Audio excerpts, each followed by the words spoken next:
मात्रेण पापहानि प्रजायते। जिसके सुनने मात्र से आपका पाप नष्ट हो जाएगा। ध्यान दीजिए, हमें चर्चाएं वही करनी चाहिए, हमें चर्चाएं वही सुननी चाहिए जिससे हमारे मन में किसी के प्रति राग द्वेष न उत्पन्न हो। कैसी चर्चाएं सुननी चाहिए? जिसको सुनने से, जिसको समझने से हमारा मन निर्मल हो।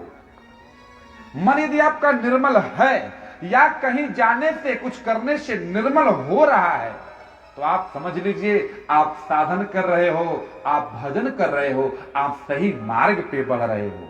लेकिन आप कोई काम कर रहे हो भैया, और उससे आपके मन में लोभ बढ़ रहा है, क्रोध बढ़ रहा है, काम बढ़ रहा है, राग द्वेष ईर्ष्या बढ़ रही है, तो कहीं ना कहीं आप सही मार्ग को छोड़ के गलत मार्ग पकड़ लिया है। ये स्वयं से अनुभव करना चाहिए। यदि हम दिन भर कोई काम किए तो क्या सोते समय हमको कोई टेंशन, कोई चिंता है, या बिल्कुल जो भी नमक रोटी खाएं और बिल्कुल तान दुपट्टा सो रहे हैं, पूरी नींद आ रही है? ये स्वयं में अपना मूल्यांकन करना चाहिए। तो कहते हैं यदि किसी के जीवन में चैन नहीं है, संतोष नहीं है, तो भैया वो भी यदि इस कथा ज्ञान यज्ञ को श्रवण कर ले तो उसके भी चैन वापस मिल जाएंगे, उसकी भी सुख शांति समृद्धि संतुष्टि उसके लिए सुलभ हो जाएगी।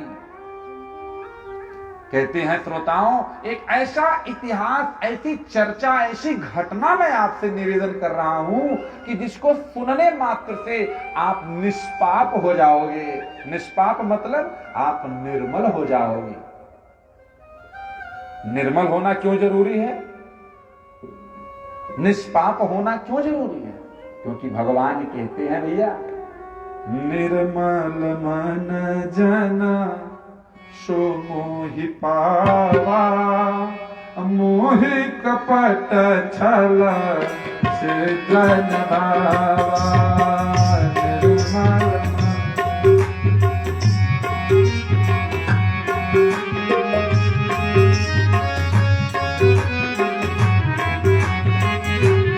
निर्मल कपट छल सृजन भावा, मोहि कपट छल सृजन भावा। प्रभु खूब हमारा धन वैभव कुछ भी उनको पसंद नहीं है। केवल कहते यदि आपका मन निर्मल है तो आप राजा जनक की तरह समृद्धशाली हो तो भी आप प्रिय हैं, और भीलनी की तरह कुल गोत्र का भी पता ना होना तो भी आप उन्हें प्रिय हैं। भगवान के आपके कुल गोत्र वैभव धन पद प्रतिष्ठा से कोई मतलब नहीं, लेकिन यदि आपका हृदय निर्मल है तो आपके लिए प्रभु सुलभ हैं, सहज हैं। तो ऐसे चर्चा को सुनना है जिससे हमारा मन निर्मल हो जाएगा। आइए हम सबका मन निर्मल हो, इसी भाव से, इसी संकल्प से इस प्रकरण को, प्रसंग को हम सुनेंगे। कहते हैं तुंगभद्रा नामक एक नदी है दक्षिण भारत में। उस नदी के तट पे एक बड़ा सुंदर नगर है। उस नगर में जो नगर के निवासी हैं बड़े सत्य सदाचार को मानने जानने वाले हैं। उसी नगर में एक दिव्य ब्राह्मण रहता है जो वेद वेदांत का विद्वान है। भिक्षुक है तो वो भिक्षुक भिक्षा वृत्ति से अपना जीवन यापन करता है, लेकिन उसके पास किसी प्रकार की कमी नहीं है। भिक्षुक वित्तवान लोके। भिक्षुक क्यों है? क्योंकि ब्राह्मण की जो सर्वश्रेष्ठ वृत्ति है वो भिक्षा है, और वो इतने योग्य हैं, विद्वान हैं, समाज में इतना यश है, उनको भिक्षा में इतना मिलता है। तो भिक्षुक वित्तवान लोग हैं तो भिक्षुक, लेकिन बड़े धनवान हैं, किसी प्रकार की कमी नहीं है। और तत्प्रिया धुंधुली स्मृता, ऐसे जो विद्वान ब्राह्मण आत्मदेव हैं, उनकी पत्नी जिसका नाम है धुंधुली, पत्नी जी पतिदेव पंडित जी बड़े शांत प्रसन्न विद्वान गंभीर, लेकिन जो उनकी पत्नी है महाराज बहुत एडवांस है, बहुत मोस्ट मॉडर्न। दोनों का स्वभाव बड़ा विरुद्ध है, लेकिन बड़े प्रेम से अपने गृहस्थ जीवन को जी रहे हैं, अपने इस जीवन को जी रहे थे। एक दिन पंडित जी तर्पण कर रहे थे, पितरों की तिथि आई तो उस पर तर्पण पिंडदान आज किया जाता है। महाराज तर्पण करते हुए पिंडदान देते हुए उनकी आंखों में आंसू आ गया। क्यों? उनके मन में यह भाव आया, मैं तो अपने पितरों को, पितामहों को यह तर्पण, यह पिंड दे रहा हूं, लेकिन मेरी कोई औलाद नहीं है, मेरी संतान नहीं है, मुझे और मेरे बाद मेरे पितरों को कौन देगा? बड़ा दुखी हो गए और पुत्र ना होने के शोक से धीरे धीरे उनका दुख बढ़ता गया और ये दुख इतना प्रबल हो गया, अब उन्हें लगा कि अब पुत्र के बिना मैं जीवित नहीं रह सकता। तो एक दिन बिना घर में बताए किसी को घर से बाहर गहवर जंगल में पहुंच गए और सोचे एक चट्टान थी, उसी चट्टान से छलांग लगाऊंगा और आत्महत्या कर लूंगा। महाराज उस गहवर जंगल में रोने लगे। प्रभु की माया, उसी जंगल में एक यति, एक सन्यासी महाराज टहलते हुए कहीं से आ गए और उन्होंने देखा बड़ा दिव्य तेजस्वी विद्वान ब्राह्मण, जिसका संध्या गायत्री ब्रह्म वर्चस्व उसके ललाट से मानो झलक रहा था, चमक रहा था। ऐसा ब्राह्मण एकांत निर्जन वन में रो रहा है, लगता है भगवान का दर्शन करना चाहता है, भगवान के प्रेम में रो रहा है। महाराज ऐसे प्रेमी को, ऐसे भक्त को तो साधन भजन बताना चाहिए, जिससे वो परमात्मा के यथाशीघ्र प्राप्त कर जीवन को सफल बना सके। वो महात्मा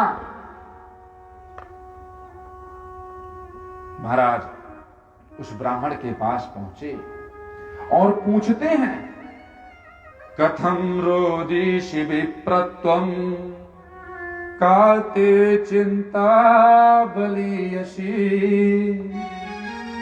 वदत्वं सत्वरं मह्यं स्वस्य दुःखस्य कारणम्।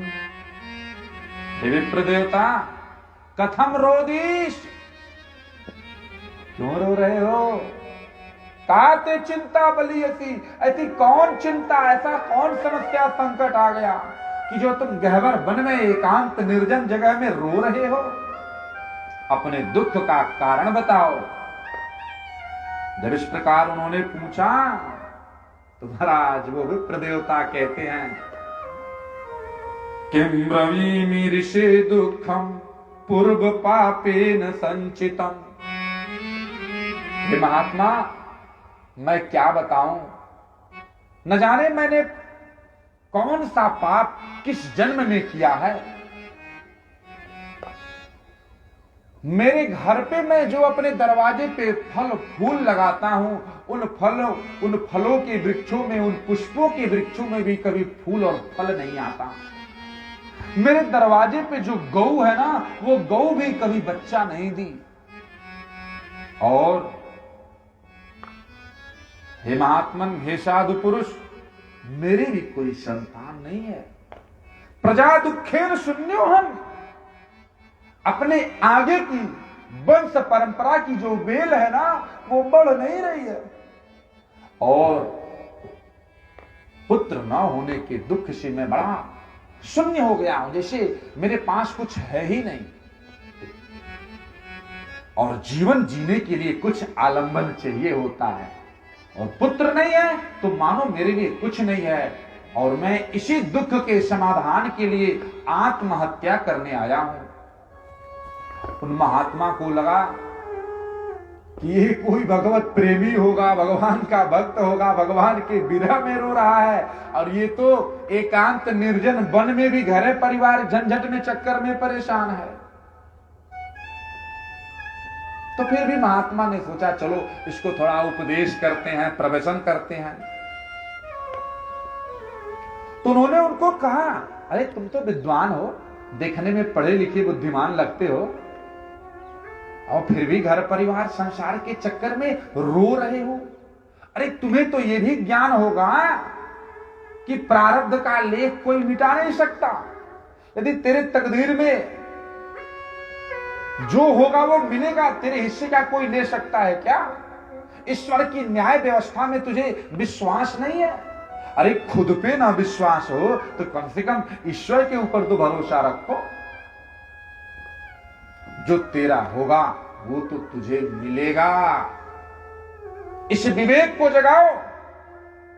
कहते हैं विवेकम तू समासाद्य त्यज संसार वासना। ये घर परिवार संसार को अपना बनाने की ये जो तेरी वासना है, इच्छा है ना, इसको त्यज, इसको तू त्याग दे। और कैसे त्यागेगा? विवेकम तू समासाद्य, अपने विवेक को तू जागृत कर। हम आप यहां बैठे हैं, आंखें खोल के देख रहे हैं, संसार को देख रहे हैं, लेकिन वास्तव में जगह कौन? ध्यान दीजिएगा। कहते हैं तुम विवेक को अपने जागृत करो, वास्तव में जागा कौन है? ध्यान देंगे। संत कहते हैं, गोस्वामी जी, जानिय तब ही जीव जब जागा, जानिय तब ही जीव जब जागा, जब सब विषय विलास विरागा, जब सब विषय विलास विरागा।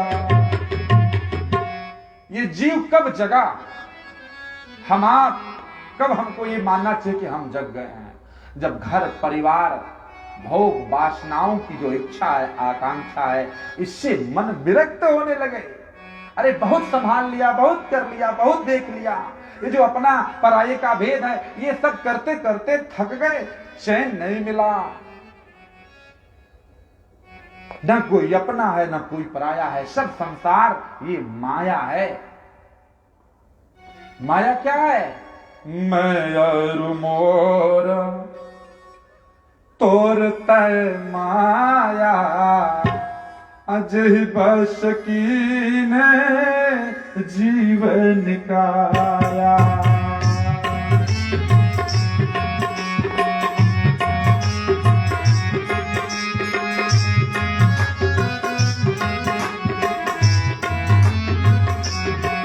अजहि बस कीने जीवन काया, मयर मोरा तोर तय माया।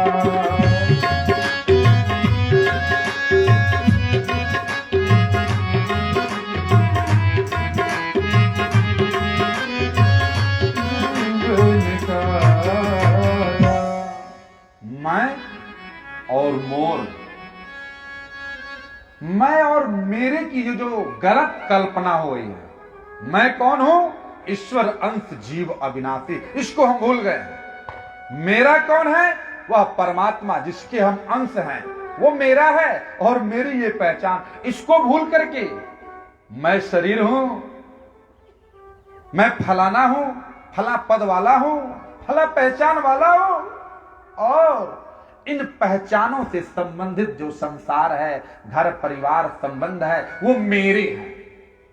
हम तो इसी को मानते हैं संसार में। तो ये हमारी गलत पहचान है। मैं शरीर नहीं हूं।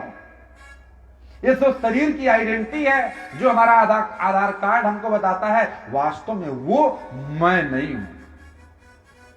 जैसे हम घर बदल देते हैं, पुराना घर था, नए घर की इच्छा हुई, ठाकुर जी कृपा हुई, नया घर बन गया, लेकिन मैं घर नहीं हूं। घर का मालिक हो सकता, मैं शरीर नहीं हूं। इस शरीर में रहने वाला देही हूं, शरीरी हूं। तो मैं की जो गलत पहचान है वही मेरे की गलत सृष्टि कर देती है। तो जिस दिन मैं और मेरे का असली विवेक हो जाएगा, माया उसी दिन आपके लिए खत्म हो जाएगी। और नहीं तो अपने मैं और माया में महाराज आदमी पुण्य करता है, पाप करता है, छल करता है, प्रपंच करता है, और उन्हीं पुण्य पापों को सुख दुख, हानि लाभ, जस अपजस के रूप में भोगता है। तो क्या कहते हैं, विवेकम तु समासाद्य, अपने विवेक को जागृत करो। जो तुम हो नहीं वो अपने को मानो नहीं, जो तुम्हारा है नहीं उसको अपना जानो नहीं। जो आपका है उसके सामने हाथ फैला करके महाराज उसे ही पुकारो, उसके ही शरण में, उसके ही भरोसे जीवन जियो। जैसे महाराज इस प्रकार प्रवचन दिया उस विद्वान ब्राह्मण को, इतना समझाने पे वो ब्राह्मण देवता क्या कहते हैं साधु महात्मा से, अरे महाराज आप ठहरे बाबा बैरागी, आपको गृहस्थ जीवन के सुख का क्या पता। जिस दिन जिस क्षण गोदी में छोटा नन्हा बच्चा किलकारी मारता है महाराज, भले आपका शरीर गंदा कर दे, लेकिन जो सुख मिलता है आपको क्या पता। वो विप्र देवता इतना प्रवचन सुनने के बाद कहते हैं, हे महात्मन, गृहस्थ सरसो लोके पुत्र पौत्र समन्वितः, पुत्र पौत्र आदि से परंपरा से युक्त गृहस्थ जीवन ही रसमय है, सरस है। यदि आप दे सकते हो तो हमें पुत्र होने का वर दो, उपाय बताओ। नहीं दे सकते हो तो ये सूखा ज्ञान वेदांत मत सुनाओ महाराज। तब महाराज महात्मा को थोड़ा गुस्सा आया। इन्हें लगा कि इसको दुनिया की सर्वोच्च ज्ञान की बात, कल्याण की बात बता रहा हूं, और ये कह रहा है कि मुझे बेटा दे सकते हो दो। तो महाराज वो कोई सामान्य महात्मा नहीं थे महाराज। उन्होंने उसके भालाक्षर को पढ़ा, उसके ललाट की रेखा को देख के कहा, अरे जड़ बुद्धि, तू एक जन्म के पुत्र की बात करता है, तेरी ललाट की रेखा देख के मैं कहता हूं आगे के 7 जन्मों में तुम्हें पुत्रो नैवच नैवच, तुम्हें आगे अभी 7 जन्मों में पुत्र का मुख नहीं दिखेगा। और यदि तू मेरी बात मानेगा, भगवान का भजन भक्ति करेगा, ज्ञान वैराग्य चित्त में धारण करके भगवान की भक्ति में अपने जीवन को बिताएगा, तो तू भवबंधन से मुक्त हो जाएगा। भक्ति में ही इतनी शक्ति है कि आपके प्रारब्ध को भी मेट दे। तो तू अपने प्रारब्ध को भोगने के लिए बार बार क्यों जन्म लेना चाहता है। पुत्रो नैवच नैवच, तुझे आगे के 7 जन्मों में भी पुत्र नहीं होने वाला है। अब महाराज ये जो विप्र देवता थे, इनको लगा अभी एक जन्म में हमें पुत्र नहीं है, इसी जन्म के दुख से दुखी हूं। इन्होंने, महात्मा ने तो हमारे आगे के 7 जन्म का दुख भी इसी जन्म में दे दिया। कम से कम 7 बार जन्म लेता तो 7 बार धीरे धीरे ये दुख आता। अब महाराज मानो इसका दुख 7 गुना बढ़ गया, और महात्मा को फंसाए। कहे देखो महाराज, अब या तो आप पुत्र दो, नहीं तो आपके सामने मैं यही प्राण त्यागता हूं। आप महात्मा होकर के मेरे दुख को दूर नहीं किए।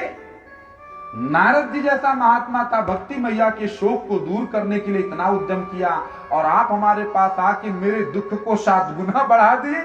आप महात्मा के लक्षण आप में नहीं दिखते। अब या तो आप हमें पुत्र दो, नहीं तो अब आपके सामने यही सर पटक के मैं प्राण दूंगा, और आपको ब्रह्म हत्या लगेगी, क्योंकि आपने मेरे दुख को बढ़ा दिया।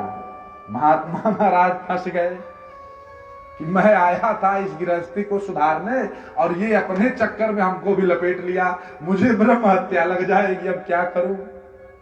अब फंस गए। ऐसा कह के जैसे ईश्वर पटका पत्थर पे, अरे कहे ठहरो भाई ठहरो, मुझे ब्रह्म हत्या नहीं चाहिए।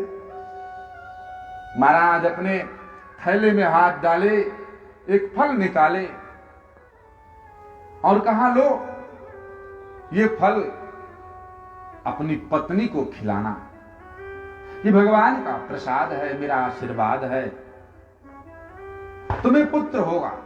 लेकिन जो तेरे मन का असंतोष है, जैसे तू आज पुत्र न होने के दुख से दुखी होकर के आज रो रहा था ना, प्राण त्यागने आया था ना, तो तेरे जीवन में दुख की निवृत्ति हो जाएगी, तू संतुष्ट हो जाएगा, इसकी गारंटी नहीं है तुझे पुत्र हो जाए तो भी।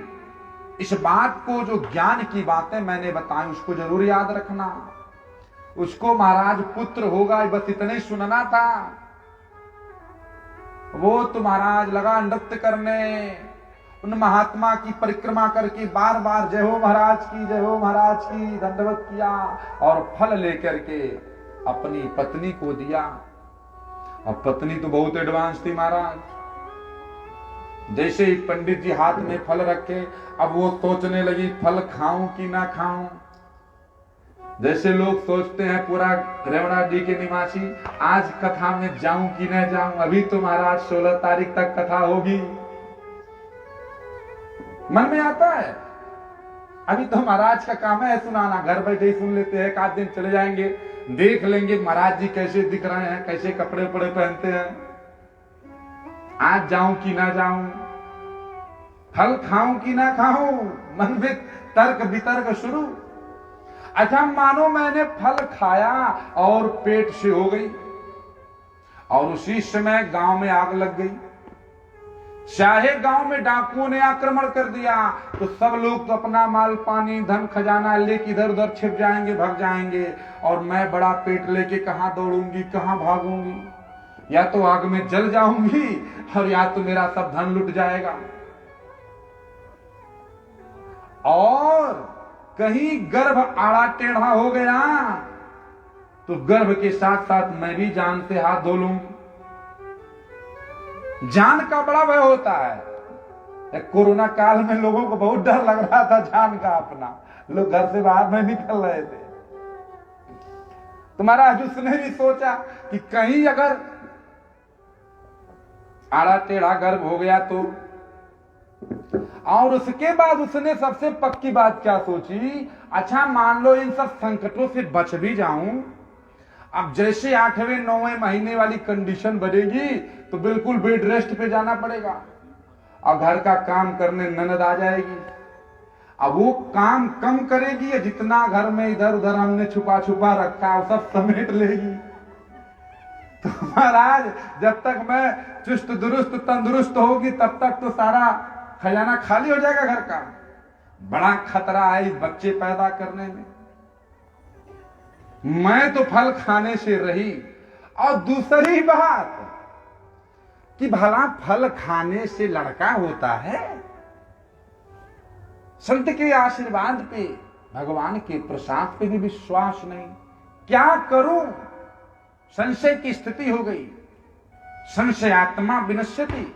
गीता में भगवान कहते हैं जीवन भर यदि आप संशय में रहें तो आपका कोई उद्धार नहीं कर सकता, आपका कोई कल्याण नहीं कर सकता। अब वो संशय में पड़ गई। तब तक उसकी एक बहन थी, वो आई, उसने अपनी बहन को महाराज देखा ये तो बड़ी टेंशन में लग रही है, पूछा क्या बात है बहना? तो बहना अपनी सारी दुख गाथा सुना दी। क्या करूं, पंडित जी बड़े भोले भाले हैं, बताओ भला फल खाने से बच्चा होगा? और उसकी बहन बहुत चालू, बहुत ही चतुर। उसने सोचा इसके पास तो बड़ा धन है, बड़ा वैभव है, और हमारे जो पति देव हैं उनके पास कोई काम नहीं है। उसके महाराज आधे दर्जन से ज्यादा बच्चे थे और एक उसके पेट में भी था। उसने कहा अरे बहना, तेरा बेटा और मेरा बेटा क्या बांटा है? ये जो मेरे पेट में है ये तेरा होगा। और रही बात फल खाने की, चलो इस फल की हम परीक्षा लेते हैं। जैसे कभी कभी लोग महात्माओं की, संतों की, गुरुजनों की परीक्षा लेते हैं, ये कुछ जानते भी हैं कैसे खड़िया पलटन बाबा है। तो महाराज कैसे परीक्षा उस फल की ली जाए? तो उन्होंने कहा कि तेरी गैया को भी कोई बच्चा नहीं है, इस फल को गैया को खिला दो। तो उस फल को गाय को खिला दिए और इस प्रकार एवं कुतर्क योगे ना, इस प्रकार कुतर्क करके उन्होंने फल को नहीं खाया। इसकी बहन को कालांतर में जब बच्चा पैदा हुआ तो एक दिन चुपके से रात्रि में भोर के समय आई और धुंधुली को ये अपना बेटा दे दी। और धुंधुली धीरे धीरे ढोंग कर रही थी कि मैं पेट से हूं, पेट से हूं, कपड़े उपड़े बांधती थी पेट पे। और सुबह सुबह उसने बताया कि मुझे बच्चा हुआ, लड़का हुआ। पंडित जी तो बड़े गदगद हो गए, उनको लगा ये तो मेरा बेटा है। बड़ा प्रसन्न हुए, बड़ा दान पुण्य किए और उसका नामांकन संस्कार का समय आया। और जैसे ही नाम रखने के लिए पोथी पत्रा खोले तो महाराज वो धुंधुली आ गई। उसने कहा देखो महाराज, हमने 9 महीना पेट में बच्चे को ढोया, बच्चा हमारा, अब नाम भी मैं ही रखूंगी। अब पंडित जी भोले भाले सोचे कि इतने दिन बाद बच्चा हुआ है और ये तो ऐसे भी बड़ी हठीली है, जो कहती है वही करती, किसी की सुनती है नहीं। चलो इसको दुखी नहीं करते, इसी के अनुसार नाम रखते हैं। बोला कि बोलो देवी क्या नाम सोचा तुमने? उसने कहा इसमें सोचना क्या है, क्योंकि मेरा नाम धुंधुली, तो धुंधुली का बेटा धुंधकारी, तुम्हारा इसका नाम धुंधकारी पड़ गया। और जो गौ माता थी उनसे भी एक बालक प्रकट हुआ, पैदा हुआ।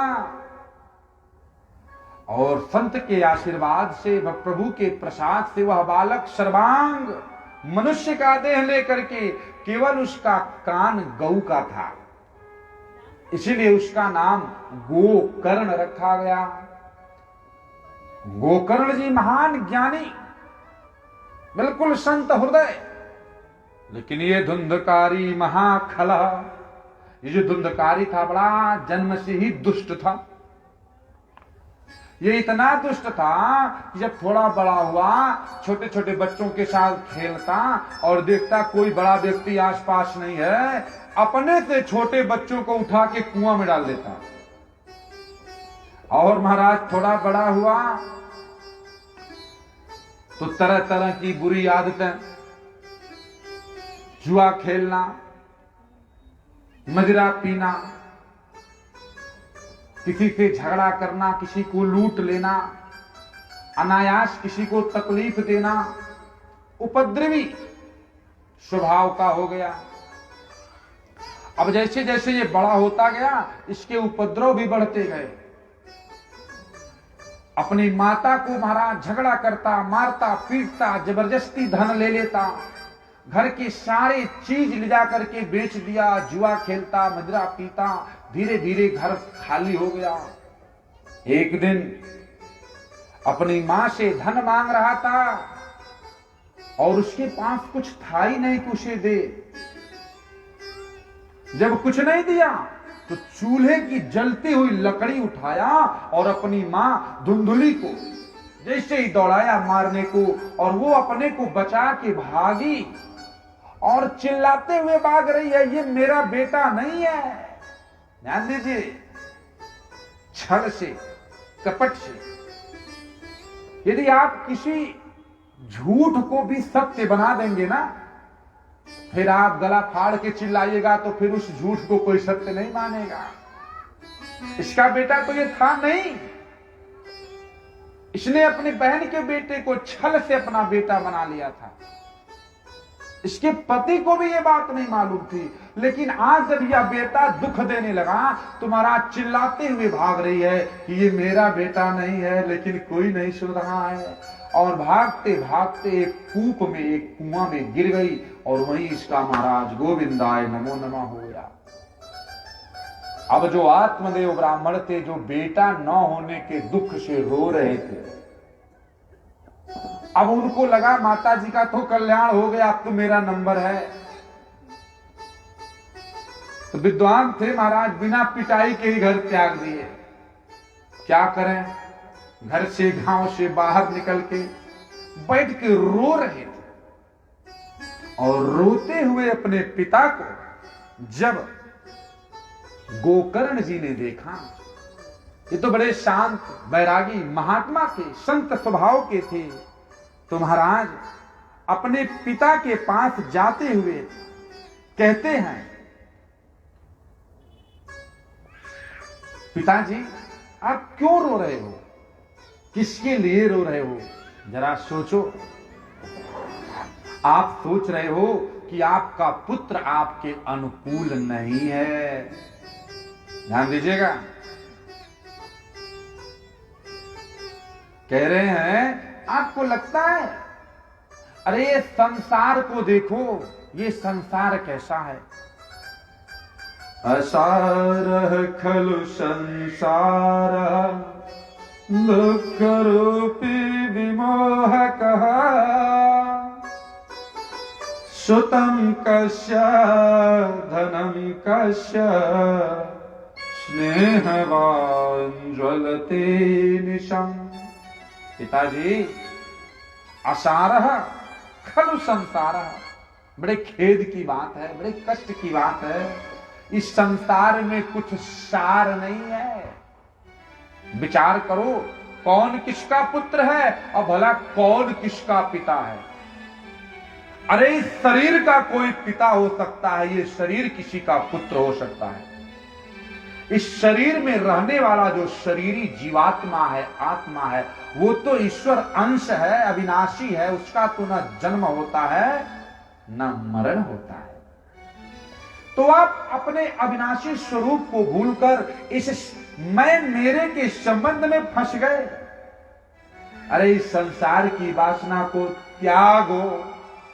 जैसे त्याग की, वैराग्य की, ज्ञान की बात किए, ईश्वर की शरणागति की बात किए, तो इन महात्मा को, विप्र देवता को उस महात्मा की बात याद आई जब ये पुत्र के विरह में रो रहे थे, जिसने कहा था तुझे पुत्र की प्राप्ति से संतोष हो जाएगा, तू सुखी हो जाएगा। इसकी गारंटी मैं नहीं देता हूं, जहां तेरा इतना हठ है तो तुझे पुत्र मिलेगा।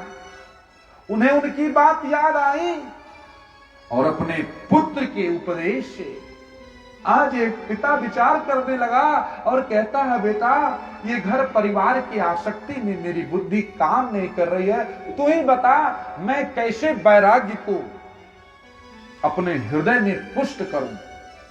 तो गोकर्ण जी महाराज बड़ा प्यारा उपदेश करते हैं, ध्यान से सुनिएगा। कहते हैं, पिताजी देहिस्तिमान तरुधिरे भिमतिं त्यजत्वम्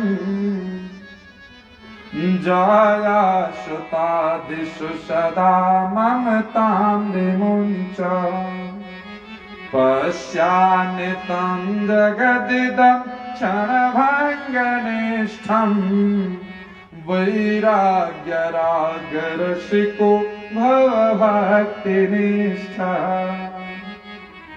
कहते हैं, पिताजी यदि इस शरीर में आपकी बड़ी ममता है ना, इस शरीर के ऊपर विचार करो। क्या है ये? देहेस्थि मांस रुधिरे, ये हड्डी मांस रुधिर मल मूत्र मेद मज्जा का ये पिजड़ा है, पुतला है। इसी को तो मैं करते हो, इसकी पैकिंग बस अच्छी है, इसमें कुछ बहुत अच्छी चीजें नहीं है। तो इस शरीर को मैं कहना पहले छोड़ो और इस शरीर से संबंधित जाया सुतादिशु, जो पत्नी है, जो पुत्र पौत्र है, इनमें जो ममता है ना, इस ममता को त्यागो। ये शरीर के संबंध है, जब तक ये शरीर रहेगी तब तक ही ये रहेंगे। इसके पहले हमने कितने लोगों के हम पिता पुत्र रह चुके हैं, और आगे अभी जब तक मुक्त नहीं हो जाएंगे तब तक अभी कितने लोग हमारे माता पिता बनेंगे, हम किसके किसके माता पिता बनेंगे, इसकी कोई लेखा जोखा नहीं जानता।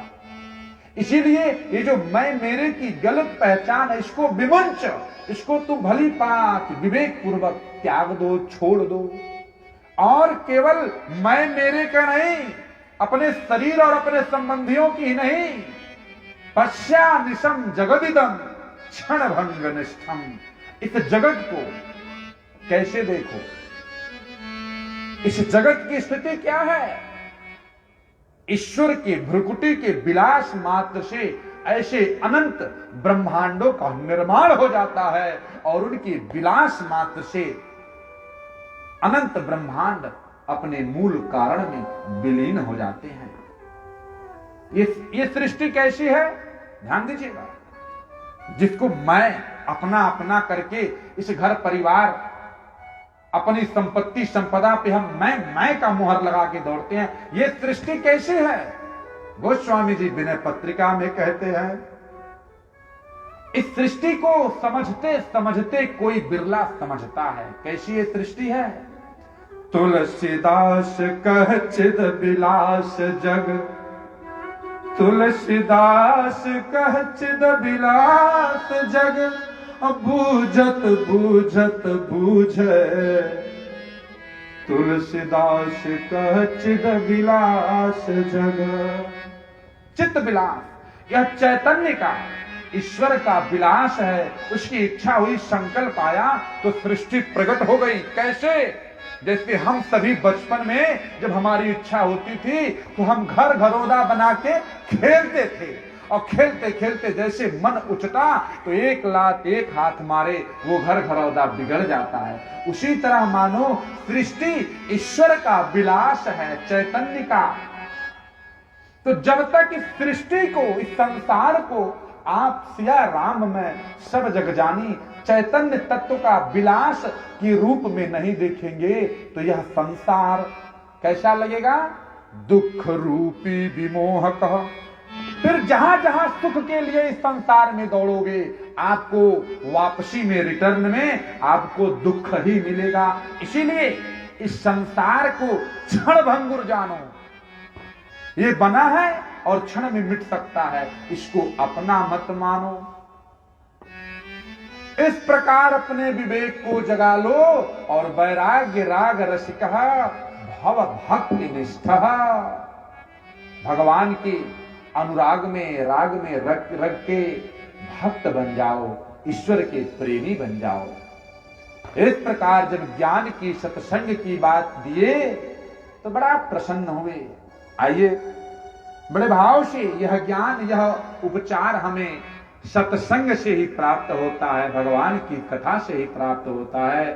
एक भजन के माध्यम से हम सभी बड़े प्रेम से, हम सबके जीवन में भगवान की कथा, सत्संग की प्राप्ति होती रहे, और हम भी अपने विवेक को जागृत करके, जिस प्रकार आत्मदेव ब्राह्मण अपने पुत्र के उपदेश से मुक्त हो गए, यह अवसर फिर नहीं मिलने का, यह अवसर फिर नहीं मिलने का, सत्संग करो, सत्संग करो।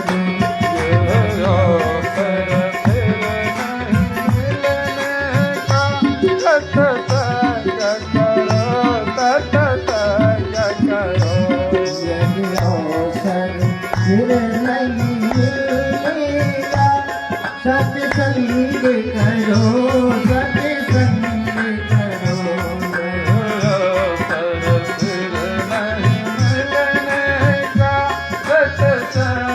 करो, सत्संग करो।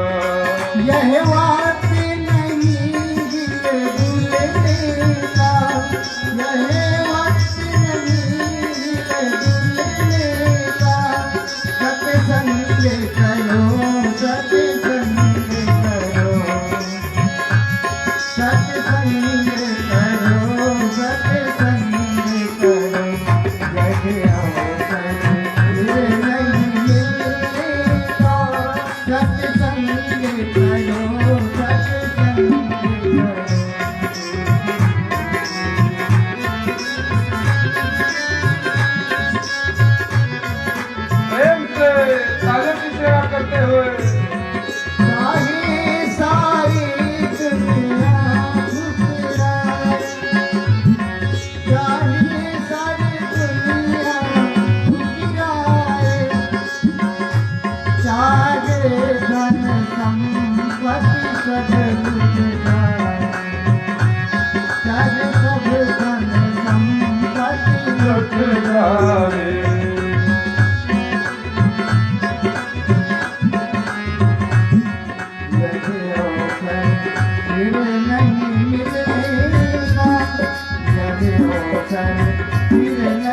जाए, चाहे थाली लोटा बिक जाए।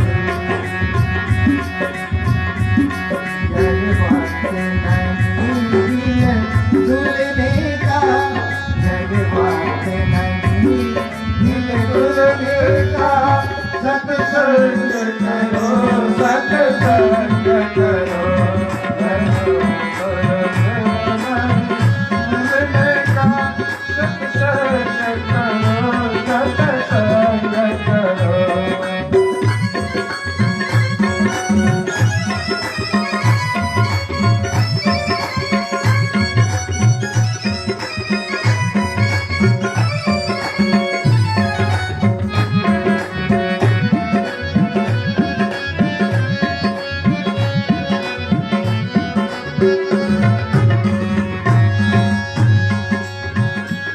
हे सुख संपत्ति के अभिमानी, हे सुख संपत्ति के अभिमानी, कर लो आज बहते पानी, कर लो आज मन बहते पानी।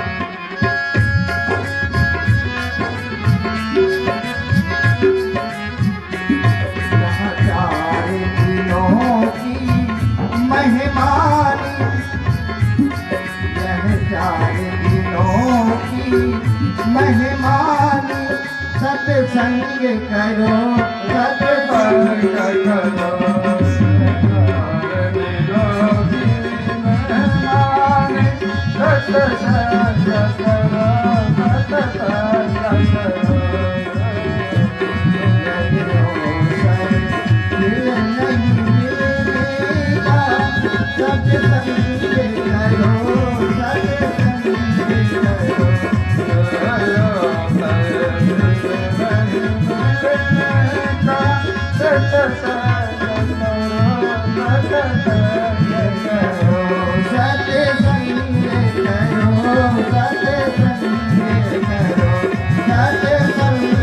करो, सत्संग करो।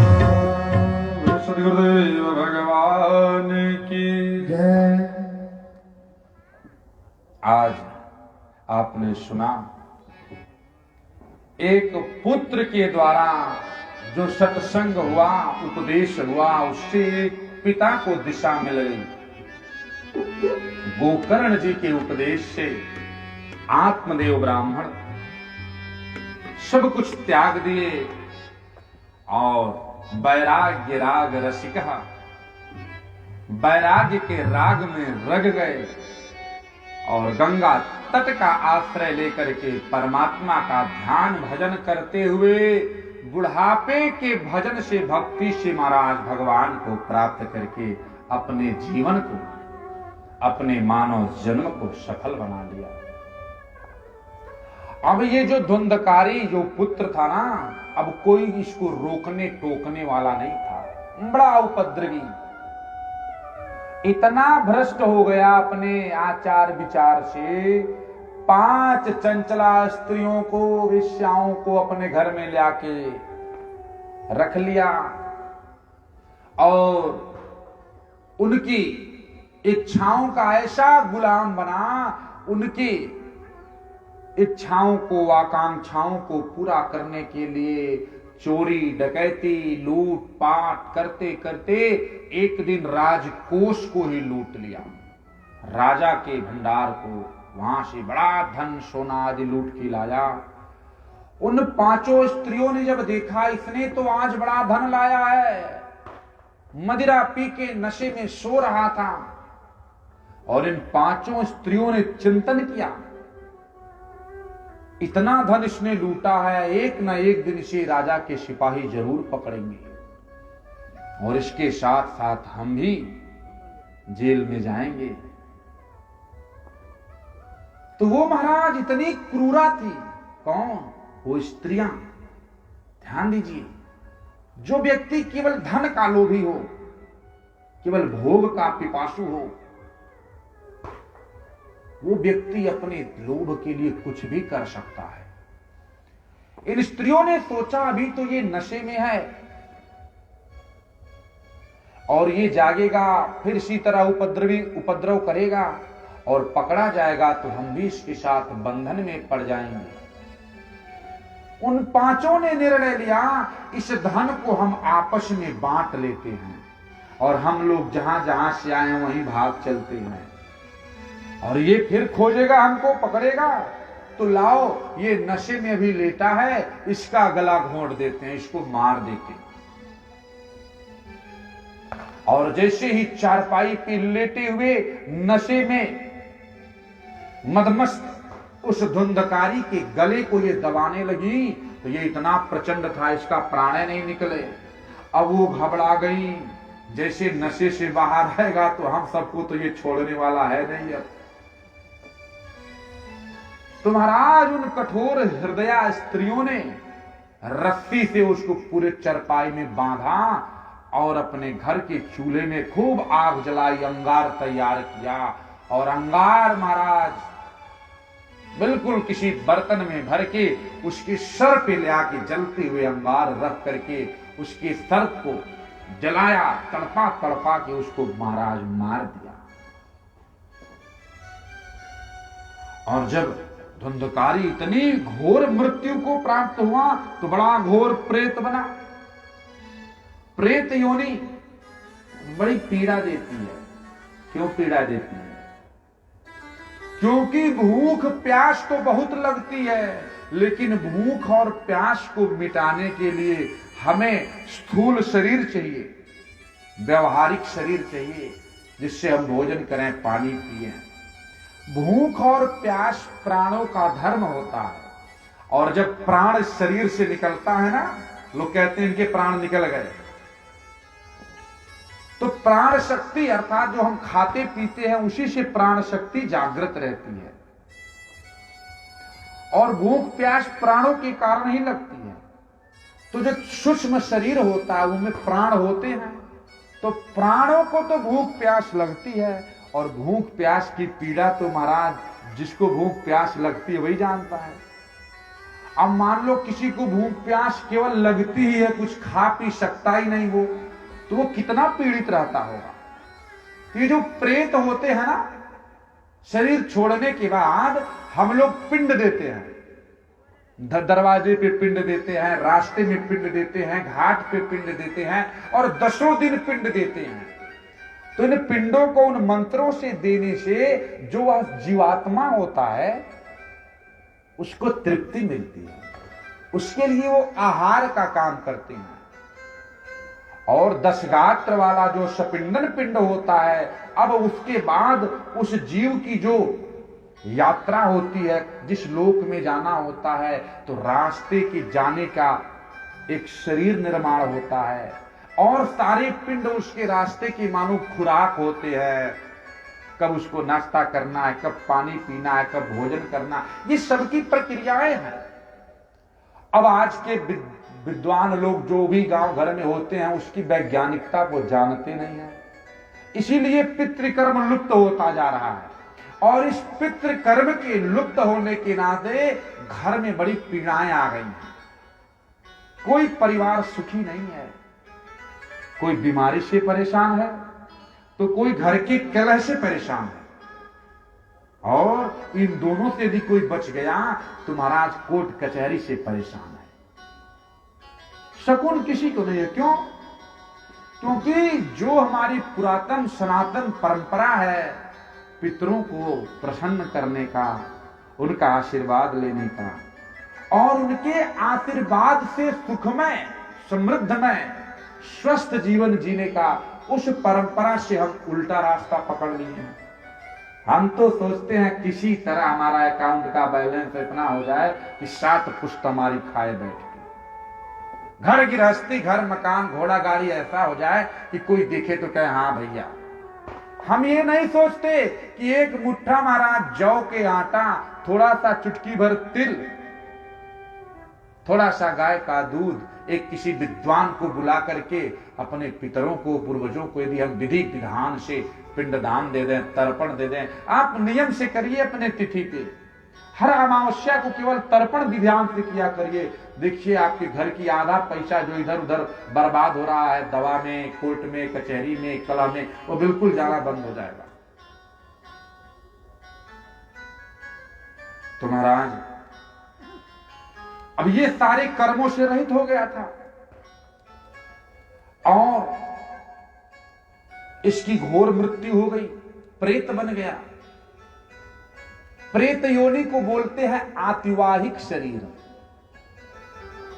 वायु प्रधान शरीर हो जाता है, इधर उधर जाता रहता है। और कभी कभी आप लोग गांव घर नगर में देखते होंगे कि किसी व्यक्ति को लोग कहते हैं इसको कुछ पकड़ लिया है, धर लिया है, होता है ना, उसका हाव भाव व्यवहार अजीब हो जाता है।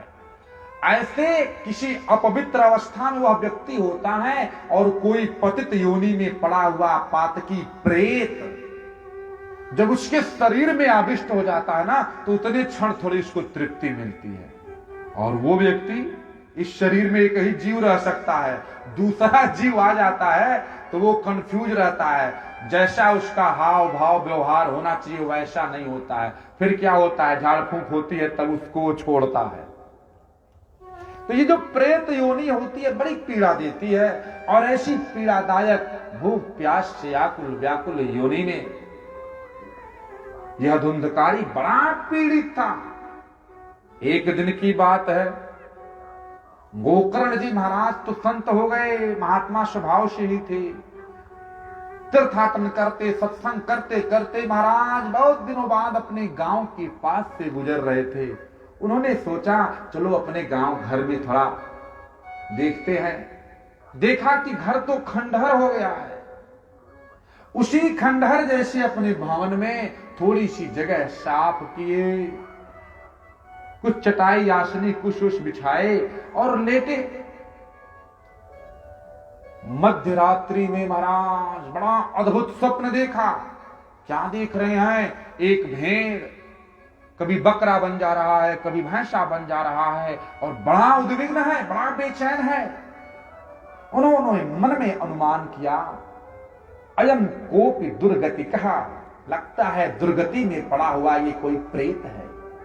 ये कुछ कहना चाहता है, बताना चाहता है, लेकिन बोल नहीं पा रहा है। महाराज बड़े तपस्वी थे, कमंडलों का जल लेकर के अभिमंत्रित करके उसके ऊपर छींटा मारे तो महाराज उस अभिमंत्रित जल के प्रभाव से वह प्रेत बोला। उस प्रेत से इन्होंने पूछा कि भाई तुम कौन हो, यहां क्या कर रहे हो, मेरे पास इस रात्रि में क्यों आए हो। तो महाराज वह प्रेत बोल पड़ा, भैया मैं आपका भाई हूं, धुंधकारी हूं और मैं अपने कुकर्मों के कारण बहुत ही पीड़ा पा रहा हूं। गोकर्ण जी कहते हैं, धुंधकारी तेरा उद्धार नहीं हुआ। मुझे पता था कि तेरी बड़ी घोर मृत्यु हुई, तू बड़ा तड़प तड़प के मरा था। मैं उस समय गया क्षेत्र में था और तेरी गति के लिए, उद्धार के लिए मैंने तेरे नाम से गया में पिंड दिया, पिंडदान किया, फिर भी तेरी मुक्ति नहीं हुई।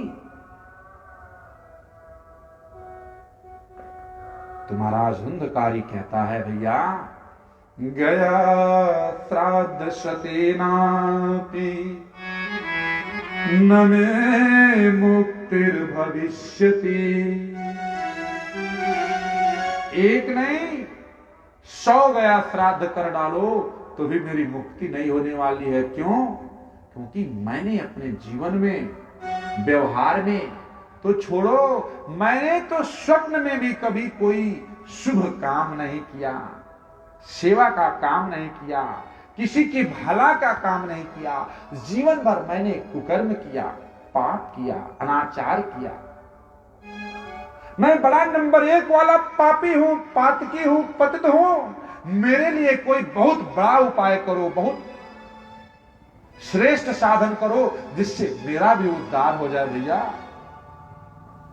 गोकर्ण जी कहते हैं, धुंधकारी अभी तो तुम जाओ, मैं विद्वानों से कल विचार करूंगा कि गया श्राद्ध से भी जिसकी मुक्ति ना हो, सदगति ना हो, ऐसे प्रेत पीड़ा से पीड़ित जीवात्मा की प्रेत आत्मा के उद्धार के लिए कौन सा साधन, कौन सा उपाय किया जाए। सुबह संध्या गायत्री ध्यान भजन से निवृत्त होकर के अपने आसपास क्षेत्र के विद्वानों को, संतों को इकट्ठा करके विचार चला। नारायण दोपहर हो गया, कोई निर्णय नहीं हो पाया कि क्या इसके कल्याण के लिए किया जाए। तो महाराज सूर्य के, गायत्री के परम उपासक थे गोकर्ण जी। उन्होंने तुरंत नवमंडल में पूर्वोपस्थित सूर्य नारायण को ही महाराज खींच लिया, आवाहन कर दिया। आज सूर्य षष्ठी है। सूर्य नारायण की सभी, पूरा देश, माताएं बहनें सूर्य नारायण की आराधना कर रही हैं, षष्ठी माता की आराधना कर रही हैं।